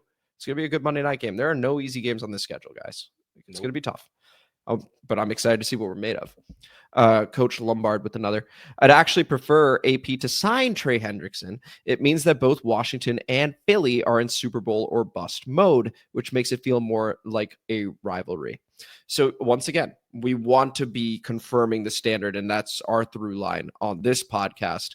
And signing or trading for Trey Hendrickson would suggest a Super Bowl or bust mentality moving forward. Get out your reaction. Is that Coach's comment? That's Coach's. You did tap out. Okay, cool. Jamal, BB Sharp, Bon, we with a couple over here. I think the teams we may lose to are the Falcons, Bears, Lions, Vikings, Broncos, and Giants. Found it interesting, the Falcons and Bears teams we might lose to. We were like, oh, those may be the two easiest ones. We should win against the Packers, Chargers, Chiefs, Dolphins, Raiders, and split with the Cowboys. And yes, the Eagles know what is in store for them with 2 broom emojis. K-Dot, your reaction. I love this team. I love Jayden Daniels. We did the exercise last week. We did. You know what we didn't do? How confident were we in our predictions? Oh, I mean, not particularly confident. That's the same here. Like, that's my thing. I don't know what this schedule, I don't see any of those teams on that list and saying, all right, yeah, that's a gimme, or, oh, that's going to be the really tough one. I think they're all tough. Well, I mean, okay, so just to be clear, I think maybe we're talking about two different things. What? I'm not confident necessarily in 12 wins because I think that's too low. Going on to the next comment, the last 4 games of the season will be an opportunity to win the division and possibly knock out the Eagles out of the playoffs. We may need some help from the Cowboys or the Giants to finish second in the division. The Eagles may have a major drop-off this season. Most teams do after winning the Super Bowl. That is once again Jamal, BB Charbon. We, with that comment, K-Dot, your reaction. I think most teams that do that are the ones that rest on the laurels, and I can't look at the offseason Philadelphia did or had and say that they did that. I just like the way they're built. The only thing that I think, once again, and I said this, I think last week or week before, the only thing that I think could have sway is there is usually an injury pendulum that occurs around the league. If you have particularly good luck one year, it's very hard to say that you're going to do it 2 years in a row. I look at Philadelphia and I'm like, bingo, bango, bongo. But if I do that for Philadelphia, then sure enough, I can do the exact same exercise for our Commanders. Yeah. This is, last 4 games of the season, I'm just reading it one more time, will be an opportunity to win the division, possibly knock out the Eagles. Like K-Dot said, the Eagles, I think they reloaded appropriately. They lost a number of people, but I think you're sort of supposed to do that. I think if you really want, because that keeps you sharp and hungry, because the new guys coming in are like, hey, I want to do this. If you only have one or two guys, it's like, with 53-man roster, it can get a bit stale. And I think you see that with Super Bowl losing teams. I think you see that with Super Bowl winning teams. You need to bring in the right people to be able to go for another run. And I think they had the right amount of turnover here. So they're going to make the playoffs. I mean, they are going to make the playoffs so long as Jalen Hurts is healthy. So it's going to be an interesting final set over there, and Hard Knocks is going to be awesome. We conclude with Blood Clot over here. Hey guys, still watch you guys. Just been quiet on the comment mailbag. I would love Trey Hendrickson, but they need to pay Scary Terry.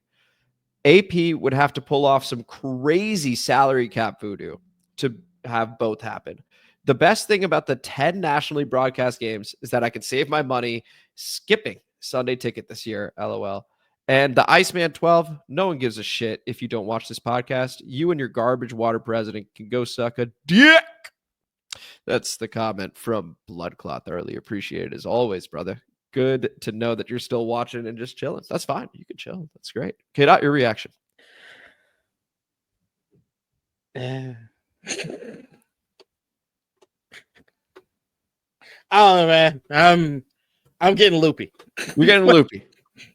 It's a good time to end the episode. I kind of want to do after the pod, but I'm getting kind of loopy. I'm sorry, Blood Clot. Blood Clot, you're one of the OGs. We love you dearly. I feel like if it wasn't for Blood Clot and some of the comments that he left early on, we wouldn't have the family, this divided family we have right now. That is 100% true. People like Blood Clot, people like Tony, people like Nelson in moments where we're like, man, should we keep doing this? Like, kept us going, actually.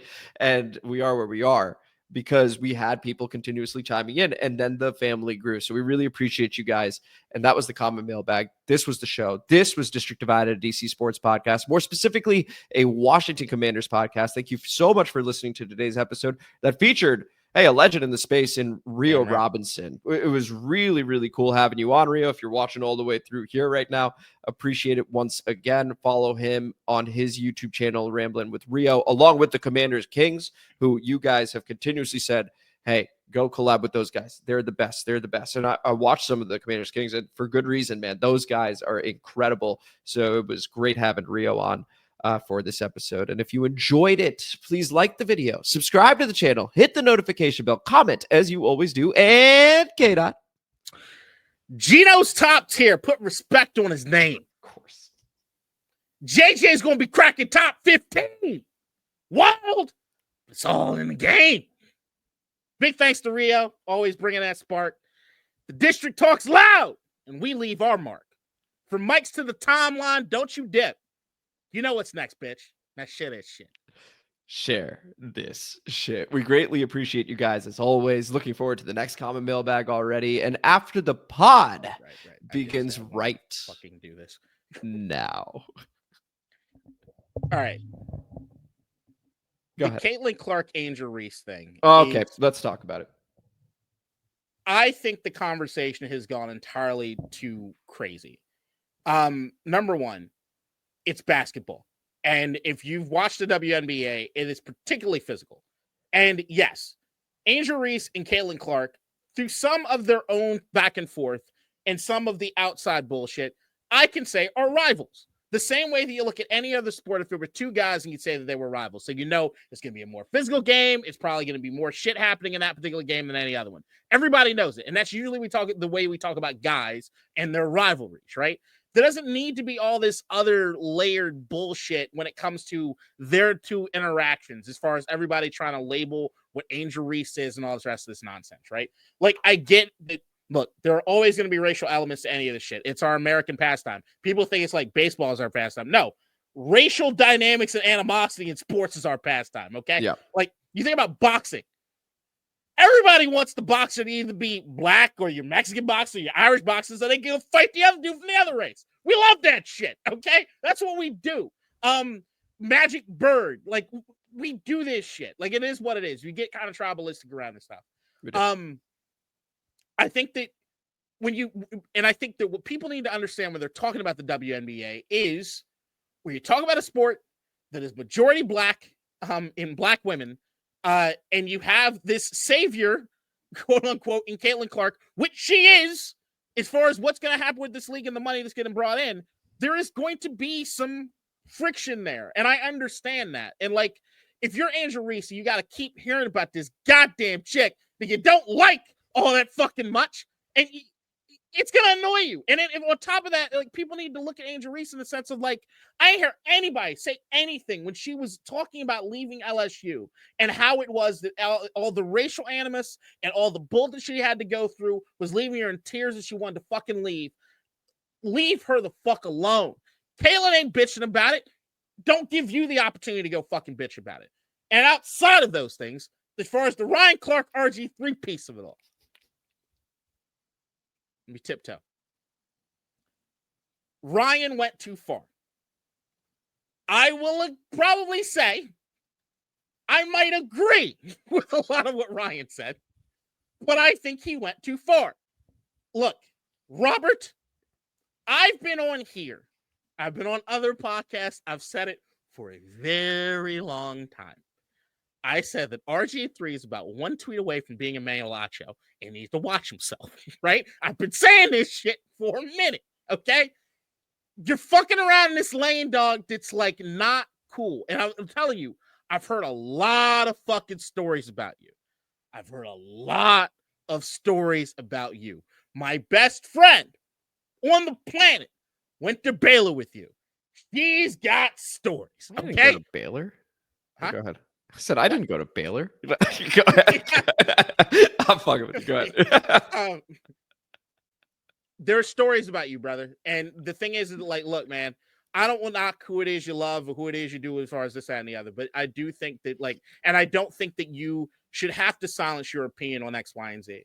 But I do think that there is an aspect that you need to take into consideration, which is, and this is where I think Ryan's point is that there is an animus or there is some deep-seated stuff that black women are on the receiving end of that need to be taken into consideration if you're going to have these conversations.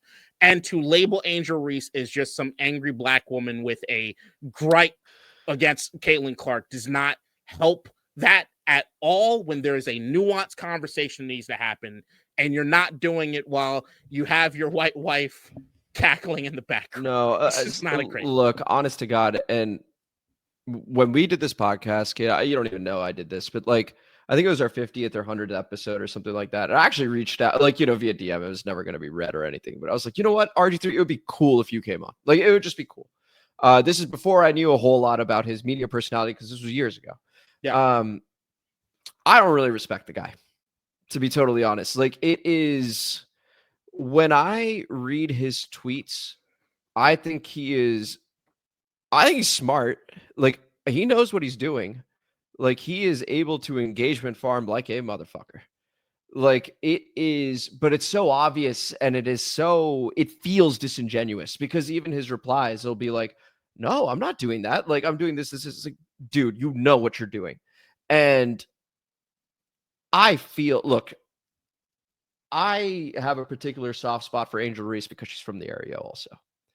Right. So like, when I see all this stuff, I think maybe we have a unique perspective from that person, because we're from here, and like, Angel's cool as far as I'm concerned. Angel's cool. Yeah. She fucking works hard. She was an all-star her rookie year.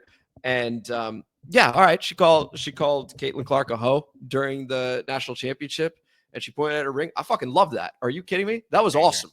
It was great TV, and everyone talked about it, and it was cool.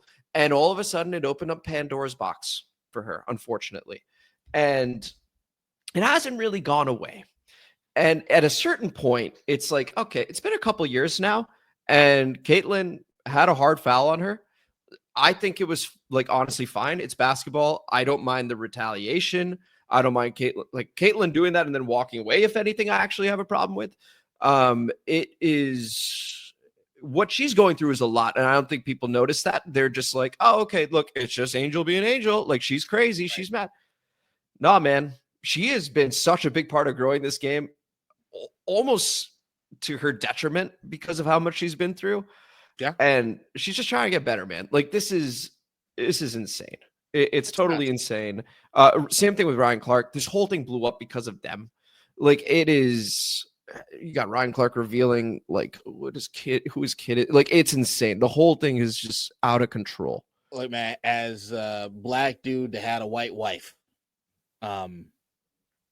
there's a way you can navigate this world. Okay. You can be the dude that's constantly talking about the fact that you got the white wife, constantly trying to make reasons for why you have the white wife, or constantly playing up the fact that you have the white wife, or you can love who the fuck you love and shut the fuck up. Like, that's like, you can do that. Or the oh man, it's snowing outside. I love snow. I love playing in snow. He does that shit. It's like, stop. Like, he does the Super Saiyan milkman thing. It's just brother, it's very cringy. Here's the thing nobody wanted to say in DC, which was true. Rob Parker was right. Okay. No, we know that. Like, we absolutely know that. One of the things that has aged so well is that you're a cornball, bro. You're a cornball. And I've been begging you. I've liked your rise. I root for RG3 the same way I root for every fucking black man and every other person out there that hasn't done anything, and I want to see everybody succeed, right? But I've been saying it on every podcast for years. RG, you're one tweet away, brother. You're one tweet. See, this is my problem. Russell Wilson gets a bunch of shit that he doesn't deserve. He is corny too. He's trying too hard. I'm telling you right now, Russell Wilson would be almost everybody's favorite quarterback if the dude was white, because the benchmark or the threshold to be cool is different. Okay, he's just not as cool as he needs to be to pull off some of the shit that he's trying to pull off. But here's the one thing with Russ. I don't think Russ is being his inauthentic self. I just think his authentic self also really, really cares about what other people think about it. I think it's part of it. But RG3 to me is just the way you navigate this thing, man. I'd love to talk to him. Honestly, I'd love to try to get in his head because I want to give him benefit of doubt on some of this shit. But like every once in a while, it just gets confirmed over and over and over again. You're just a corny ass dude, man. Like, he's just a cornball. So you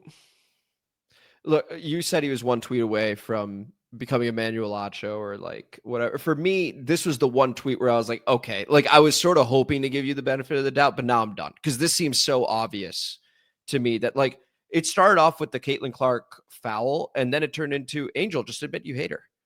And it was like, wow, how did this suddenly turn into Angel needs to do something here? Right? Like that was where I was like, okay, that's it. Like this guy, he's been involved in media too long not to know. That's my thing. He's been there the entire, I'm telling you, like, that's the thing.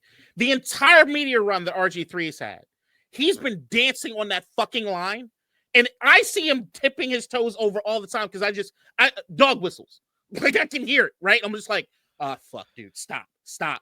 And he gets close to the line and he backs up. But if you look at his social media for too long, you're like, here's the booty pills to make your white wife be thick. This is my breaking point with what? Like this was my breaking point with RG3. Like it was just dude, he knows what he's doing, and if he doesn't, then he's stupid, which is arguably worse. Like it's just but here's the other thing, and this is the other part that like this is where it gets this is where I don't know him personally. I don't know him personally either, man.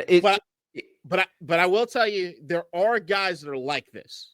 That exist. I know of them. The ones that feel as though they are, lack of better, this is going to be really clumsily said, but I think some people are going to understand what I'm saying. There are some black guys that think that they are somewhat elevated because they feel as though they can speak to a white audience in a way that white audiences like, or they feel as though it's almost as though they feel as though they're walking in two worlds. Yeah, but this is pandering. That's different. But that's my thing. Is like I don't think RG3. I think RG3 and the Emmanuel Achos. No, I think RG3 and the Emmanuel Achos, and I guess to some degree, I'm not gonna go as far as to say Whitlock, but they're Whitlock adjacent. And Whitlock. Whitlock adjacent. And what's big boy's name? Not Marcus Spears. I forget. There's Marcellus Wiley. Marcellus Wiley. That crew of guys. They continue. They're selling this thing, which is that we're black guys that are willing to criticize black people for white people. And it's like, you're pandering. Okay. Now I see what you're saying. You're making money because there is a segment of the audience that feels a certain way about a certain group of people in the group of people. And because it's being said by a certain other person, they have fans and they got, oh man, he's one of those ones that like, he really talks the way he feels. And, you know, he's got an open mind, you know, it's good. And I'm like, dog, the moment you see me take into my consideration what it is I have to say to placate the white people, shoot me. Like, shoot me. Like, I don't, like, it's not that I got nothing wrong with white people, but it's the idea that I have to turn myself into something, a commodity of some sort for them to consume easily. And I'm like, no. Let me ask you this, because as you're saying this, and I actually think I'm learning a lot when you were like, okay, there are a select few that are like, you know, they are black and they're able to criticize someone that's black, and that's sort of the role they play, right? What exactly does cornball mean? I'm willing to be ignorant here. I just want to understand the definition. You're corny. Like, the thing is that cornball means that, like, dog, like, being black is not a monolith. Right? Black people can be through all different walks of life and all sorts of things. I know black nerds. I know black gangsters. I know black athletes. I know black doctors. I know black scientists. I know black everything. Entire round of the population, right? Yeah. There are some people who, within being black, are uncomfortable in their own skin. They are uncomfortable in the sense of they're trying to be something, or they're trying to aspire to do this or carry themselves in a particular way. And everything feels inauthentic because you're not just being you. You're being you. It seems as though your entire aura of being, maybe it's the way you earn your money, maybe it's the way you just carry yourself, is around making myself as presentable as possible for a certain other segment of the population. And it's not being authentically you. Okay. I think like we talk about like stupidly, like one of the dumb things you could do when you're having the conversation with black people is like, you probably heard this once or twice. Does he know how to play spades? Yes. This person know how to play spades, okay, right? Yes. It's like, what level are you? Like, Sure. And it's stupid because there's no levels of blackness, right? The point is, to be a cornball means that you are so uncomfortable in your fucking skin that you don't even know who the fuck you are anymore. And then on top of that, you can be a super cornball, which is a whole other thing. And this is deep-seated. The motherfuckers that are out there that think because they are dating or they're around white people, they're around people that are better than them. It almost feels as though they've aspired to something. And that's something that does happen. I think it happens less than it used to, but sure enough, you can turn on your Fresh and Fit podcast or any of these other fucking incel bullshit podcasts that got some guys on there that might be a particular level of melanin. Mm-hmm. The ones that are, black women do this, that, and the other. That's why I always date white. I ain't going unless it's snowing. Like, those motherfuckers, there is a special place in hell for you, motherfuckers. Like, there is a special place in hell for you guys.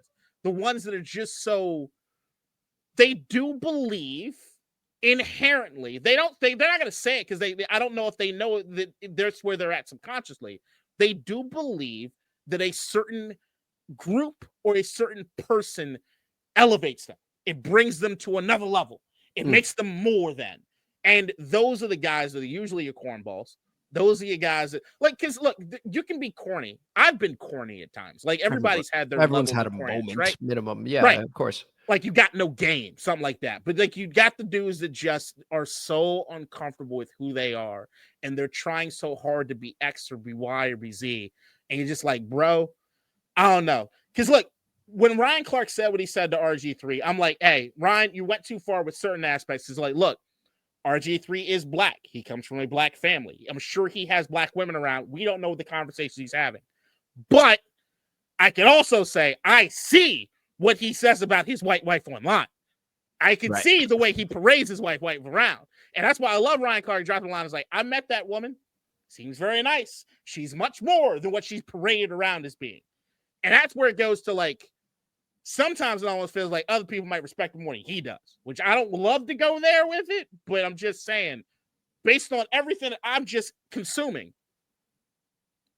the dude just comes from that territory where it's like, I've rooted for RG3 because that 2012 season. Oh, of course. Listen, I mean, but here's what's happening.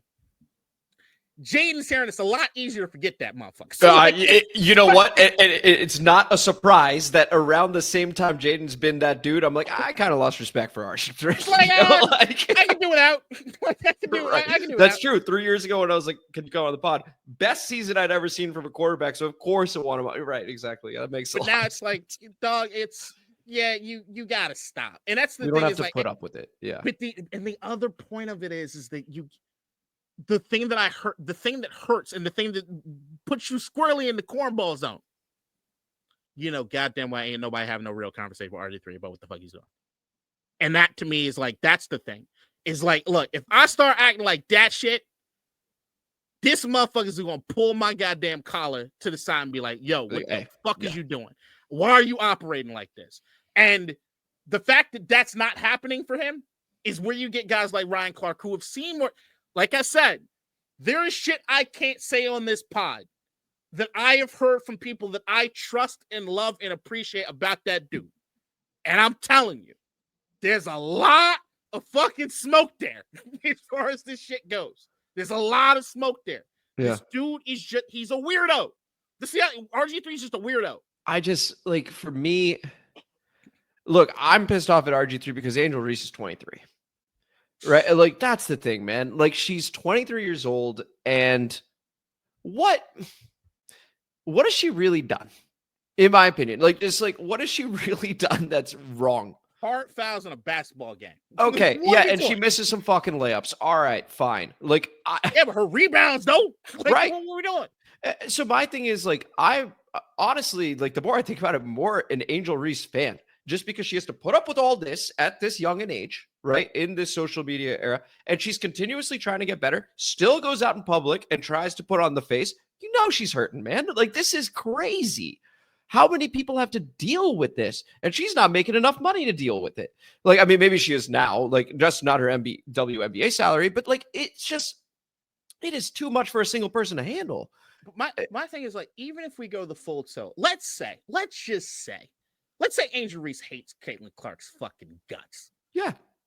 She's only fouled her on the court. Ain't nothing else happening. Like, right. What are we doing? Like, and then it's good for TV. They're already promoting it. Like, that's... How many times have you heard Shaq say, I wouldn't let that motherfucker... There was no chance he was dunking in that game. I would have ripped his fucking head off before he dunked in that game. And we love that stuff. We love that shit. Draymond, enforce it. Maybe Draymond goes a little too far, but enforce it. No, he's the same. Yeah. Ron Artest, like, you had enforcers, right? You got the dudes that, like... But as soon as they become women, it's like, oh my God, they're Angel's not even an enforcer. That's the thing.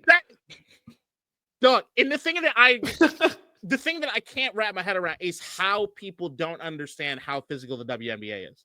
Like, it is more physical than the men's game as far as the way that they foul and they hit each other. It's always been that way to me that I've seen. And it's like, that's why, like, even when the initial stuff started happening last season, you saw all of the NBA athlete and stars were like, you guys clearly have not watched this game. And like then there was the conversation like your Stephen A. Smith and everybody had, which is like, well, even if we don't know a lot about this sport, you have to let us talk about this sport because we're the ones that are bringing more eyes to your sport. So, hey, women, shut the fuck up. Right. I do remember that. And I was like, yeah. It's like, I get it, but just know 95% of you motherfuckers on ESPN or Fox Sports or anything, when I hear WNBA gets brought up, you know what I do? Take your opinion and throw it in the fucking trash. Because I know you're not watching. Same way, you should not be listening to me break down fucking WNBA. Oh, by the way, you know what's actually kind of fun? Listen, Club 520 have committed this season to like watching WNBA and like treating it like the men's game. They're like breaking it down and stuff, and they are roasting people accordingly. They're like, by the way, you will get this smoke if you play like trash.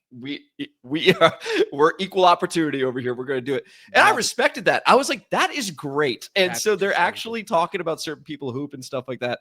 One of the funny things that did come from the WNBA is that Caitlin Clark's already tied for third. You saw this in WNBA history with triple doubles.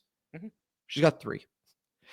And one of them, I forgot his name, not Behan or Teague. So like the main host that like introduces them and everything was like, in the next 2 games, she's going to be second all time. Like, and it's her second season. Some of the records are actually pretty funny. Jaylin Clark is the most dynamic thing that ever happened to the WNBA because she's is the complete package. She's complete. And it absolutely, for America's purposes, helps that she's white. Yeah, like we talked about this last season. Yes. Remember, we were talking about it. Yeah. Pound for pound, I still think the best player probably in the WNBA right now is Asia Wilson. But if I'm looking at but Jaylin Clark will be that, right? Like she's on her trajectory. She's special. She's a unique talent. Yes. And what she's bringing, and look, she may already be, dude. Like maybe I told you when I saw that appearance on SNL, I was like, she's got it. She's got it. Star power. She's got complete star power. That's what's going to happen, and this is what's going to happen for this league. And I get it. But the moment I start hearing Caitlin Clark complain about what's happening to her is the moment maybe I'll look into it.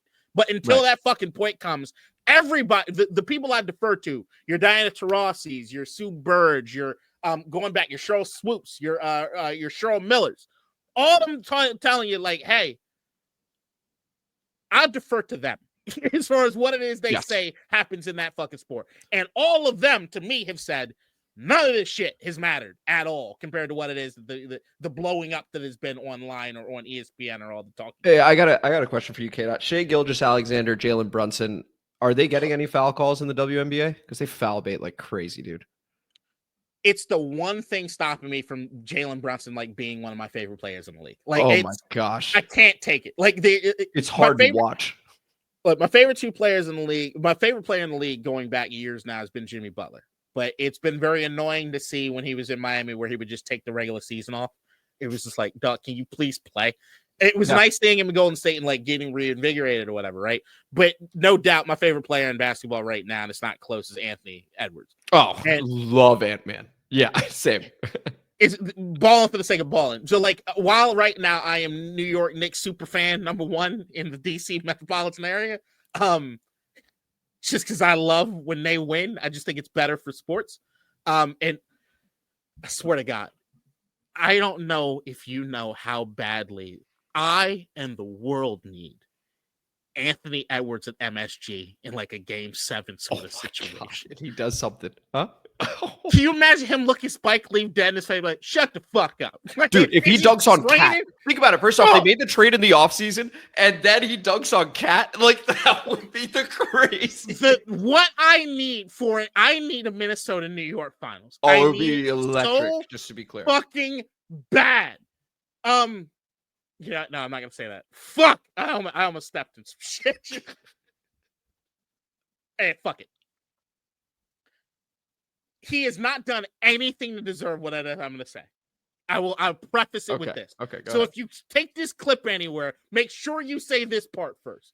He has not done anything to deserve what it is I'm about to say. Halliburton has RG3 energy to me, and he fucking annoys shit. Okay, yeah, you got too far. This man is just so clutch in the playoffs. He does the choke thing. Come on, we don't know enough about the guy. Barkley, you're wrong. His father for life. We don't know enough about Tyrese for you to say that. I don't like him. I don't like that. You don't like him because you're a Knicks super fan right now, and he just hit a crazy shot into the choke thing. That's why. My 2 least favorite players in the league for like 3 years now.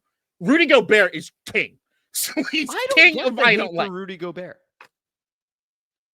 I also, mind you, went to school in Minnesota. I love the Wolves. So like, I love the Wolves too. I just don't like Rudy. So I'm cool with Rudy. I don't like Rudy. I like everyone else on the team except for Rudy. And I love the rest of it. Naj Reid is my dude. I love Naj Reid. Everyone loves Naj Reid. Adore Naj Reid. And I love Cat, even though Cat can be a little bitch sometimes. I think like he's great in New York. When he's on, oh my lord. When he's on. I think I barely gets off the ground. Just smooth stroke. Bodega Cat, he's the shit. So like Rudy Gobert, there's every year the NBA puts out their list where they poll a bunch of players in the league about all these different superlatives. Rudy Gobert is always in the top 2 for most overrated player in the National Basketball Association. And I think he was number 2 this year. Do you know who number 1 was? Yeah, Tyrese. Yes. And he is proving everybody wrong, dude. Both them hoes. I don't like him.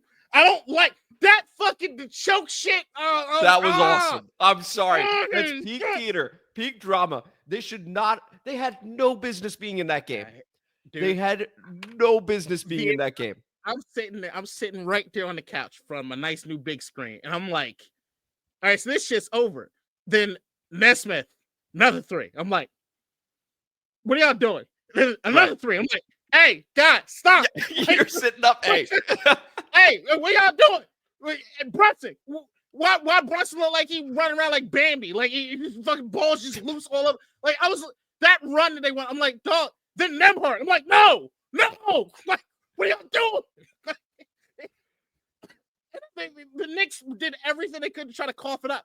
The fucking Brunson bounce, trying to bounce players. That was so risky. That was so risky. No, Brunson was choking at the end. Honestly, like he was getting nervous. I just think they were. Hold on. Knowing Tom Thibodeau, now knows how rotation. So they're gassed. They're gassed. Like they're just. Is the series over? No, fuck that. I'm all in. I'm all in. Okay. I'm all in. Okay. Indiana bitches. I take it back. I like a lot of Indiana players. They play a fun brand of basketball. A lot of ball movement.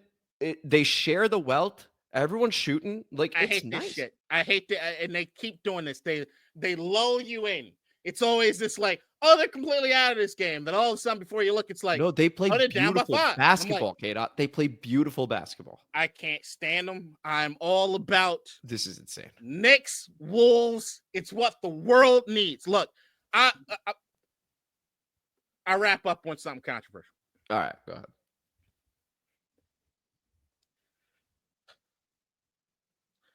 The league needs Spades players to be the kings of this shit. Okay, I'm tired of these Europeans, motherfucker. I'm done. I can't take it. I can't take the Luka, Nikola Jokic shit anymore. I want my black basketball back.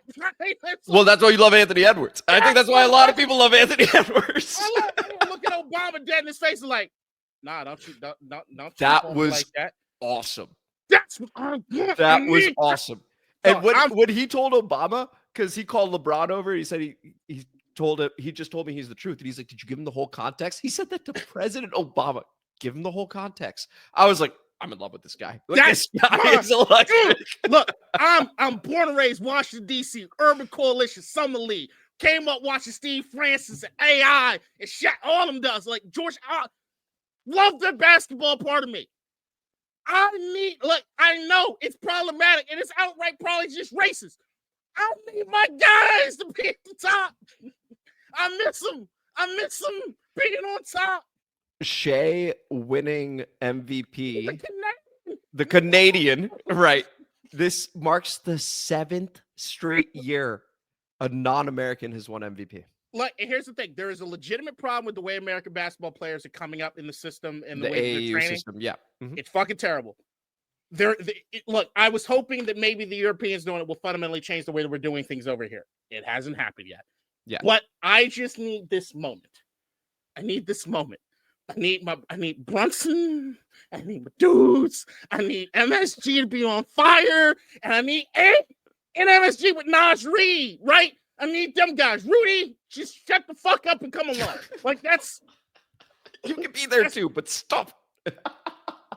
Just this... I need it. I just think basketball is better when we got that dynamic, man. I just think it's better. I mean, look, Ant represents... He's just so charismatic, dude. Like, he is just so charismatic. He's so good. And, like... His villain arc at MSG would be the thing of legends. Oh, it would be something. It would be something. We'll see what happens. Listen, Chalamet. Knicks. What'd you say? Ant talking shit to Timothy Chalamet is going to be like, what? Can you imagine the memes? Oh, my Lord. That would be awesome. Miss, shut the fuck up, content bitch. from the content perspective. From the content perspective, it would be unbelievable. Chalamet is going on a phenomenal PR run right now, man. The guy just loves ball. Dog, there is nothing like, look, on my Instagram page, I have not posted anything in like 3 months. I broke that the other day because I had to post the Knicks celebration. That was dope. Yeah, you sent that to me too. I was like, oh my God. Bing bong. Like, I need I don't know if I was see this. The problem when I have money is I do dumb shit. You invest. I almost went to MS shit. And I feel like shit too. I almost went. Yeah, this is true. I do know this. So I almost went. I was like, I'm not even a Knicks fan, but I'm here now. Like, New York's up. Joey badass. Jalen Brown. No, the Stars being there is super cool, right? And NBA Finals, right? With the New York Knicks involved, it's great TV. I recognize that. And Jalen Brunson, by the way, before I started focusing in on this series, like, he is lovable. He also has charisma. He represents, like, he's an undersized guy that can get 30, 40 a night. It is unbelievable to watch him. I get it. Man, the Pacers play beautiful basketball. But I also think it is from a strict basketball perspective, it is probably also true the better series would be Indiana, Oklahoma City. But if we're talking about contrasting juice, styles, yeah. But if we're talking about juice, no juice, it's Knicks Wolves, 100%. It's not close. And look, we talk about what it is the NFL did with the whole schedule and the Hard Knocks and stuff. Entertainment. Look, Adam Silver, I know what the fuck you did with that Dallas Mavericks lottery pick, you bitch. Yeah. Oh, we know. Oh, we haven't even, dude. We're getting close to the 2-hour mark, which cuts off whatever.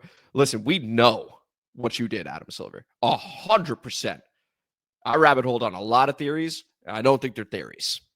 Go ahead. That's all I'm saying. So, like, if you can pull that lever, I need you to pull a couple other levers. You're requesting. Okay, now that I know you do that, and I hate you for it, why don't you go ahead and pull this one, and we'll go. Well, I hate him when it don't work out for me, which is like, oh, that's fair. But I also, there was nothing more deserving for my Wizards than to have that shit happen now. Which, by the way, let me go ahead and plant my flag now, because we can't get Cooper flag. Derek Queen. Please, let's get him. He's a Baltimore kid. And hey, you like the European skill set and you want to have an MVP over here? Who knows, man? This guy plays. I want a Black American MVP. Black. He's American. He could be an MVP. He plays like a European guy. Look, man, trust me. I don't think I don't know. Victor Wembanyama and Cooper Flag are coming. Right. I need this window. It's looking dreary. I'm telling you, Derek Queen might be that guy. I don't know if anybody's going to be that guy with fucking Wembanyama and fucking and Cooper Flag. Well, no, it's going to be tough. It's definitely going to be tough. It's definitely especially anybody fucking doing it in Washington. Good luck. I know. Oh, man. Hey, what an after the pod here, huh? After the pod. I learned a lot, too. The name of this episode should be RG3 Energy. Featuring Rio. No, I'm just damn, Rio, he threw your ass. You'd be like, I will never come on your show again.